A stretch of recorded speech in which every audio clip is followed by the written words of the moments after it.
कल हमने पढ़ा था क्लोजर प्रॉपर्टी के बारे में, जो केवल एडिशन, सब्ट्रैक्शन और मल्टीप्लिकेशन में काम करता था, बट डिवीजन में वो काम कर भी सकता था और नहीं भी कर सकता था। अब आगे हमारा नेक्स्ट टॉपिक है कॉम्युलेटिव प्रॉपर्टी।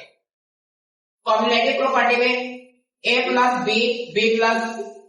बी कीजिए या फिर बी प्लस ए कीजिए, आपका आंसर सेम ही आएगा। जैसे हमने ए को 3 मान लिया, बी को 2 माना, तो 3 प्लस 2 आपका 5 आता है।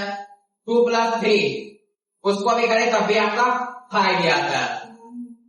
नेक्स्ट है हमारा मल्टीप्लीकेशन के प्रोसेस में।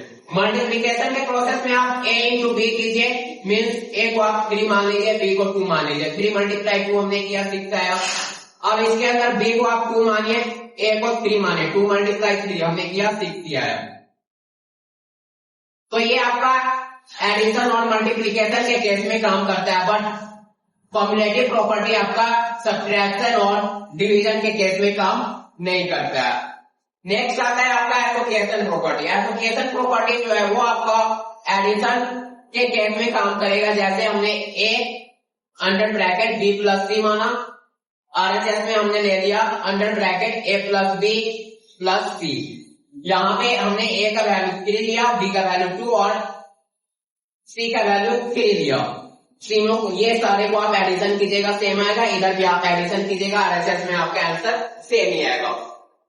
सेम के साथ मल्टीप्लीकेशन के प्रोसेस में भी कीजिएगा, आपका LHS और RHS सेम आएगा, बट सब्ट्रैक्शन के केस में और डिवीजन के केस में आपका एसोसिएशन प्रॉपर्टी काम नहीं करेगा। एक बार फिर से हम रिवीजन करते हैं। कॉम्युलेटिव प्रॉपर्टी आपका एडिशन और मल्टीप्लीकेशन के केस में काम करेगा, बट डिवीजन और सब्ट्रैक्शन के केस में काम नहीं करेगा। एसोसिएशन प्रॉपर्टी आपका एडिशन और मल्टीप्लीकेशन के केस में ये भी काम करेगा, बट डिवीजन और सब्ट्रैक्शन के केस में ये काम नहीं करेगा। नेक्स्ट वन है हमारा एडिटिव आइडेंटिटी। एडिटिव आइडेंटिटी के अंदर हमारा वैसा रेशनल नंबर जिसके अंदर हम कोई भी वैल्यू को ऐड करने के बाद उसका जो वैल्यू हो वो चेंज ना हो। फॉर एग्जाम्पल जैसे 5 में अगर हम 0 ऐड करते हैं तो इसका जो वैल्यू रहेगा वो कभी चेंज नहीं होगा। उसके बाद आता है हमारा मल्टीप्लिकेटिव आइडेंटिटी। वैसा रेशनल नंबर जिसके अंदर कोई भी नंबर को मल्टीप्लाई करने के बाद उसका जो वैल्यू है वो कभी चेंज ना हो। फॉर एग्जाम्पल अगर 5 ये हमारा एक रेशनल नंबर है, दूसरा रेशनल नंबर हमारा 1 है, 5 में हम 1 मल्टीप्लाई करते हैं तब भी हमारा 5 ही आता है, इसका वैल्यू कभी भी चेंज नहीं होगा।